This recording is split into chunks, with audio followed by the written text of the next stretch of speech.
Hello বন্ধুরা, আমি আজ ঝিঙে নিয়ে নিয়েছি। ঝিঙে পোস্ত দিয়ে রান্না করব। তো দেখো, পোস্তও নিয়ে নিয়েছি। পোস্ত আর কাঁচা লঙ্কা আমি ভালো করে শিলে বেটে নেব। তো বাটা হয়ে গেল। এরপর আমি গ্যাসটা ধরিয়ে কড়াইটা চাপিয়ে দেব। কড়াইয়ের মধ্যে দিয়ে দেব তেল। তেলটা গরম হয়ে গেল। এর মধ্যে আমি ঝিঙেগুলো দিয়ে দিলাম। ঝিঙেগুলো বেশ লম্বা লম্বাভাবে আমি কেটে নিয়েছিলাম। ঝিঙের মধ্যে হলুদ নুন দিয়ে ঝিঙেটা ভালো করে ভেজে নেব। তো ভাজা হয়ে গিয়েছে। এর মধ্যে দিয়ে দেবো পেঁয়াজ কুচি। পেঁয়াজ কুচি দিয়ে আমি ভালো করে ভেজে নিয়ে এর মধ্যে দিয়ে দিলাম বাটা পোস্তটা।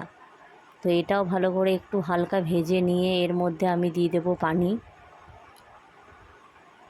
তো পানি দিয়ে কিছুক্ষণের জন্য এটা এখন হবে। তো দেখো, রেসিপিটা হয়েই এসছে প্রায়। তো এর মধ্যে কয়েকটা কাঁচা লঙ্কা আমি এবার দিয়ে দেব।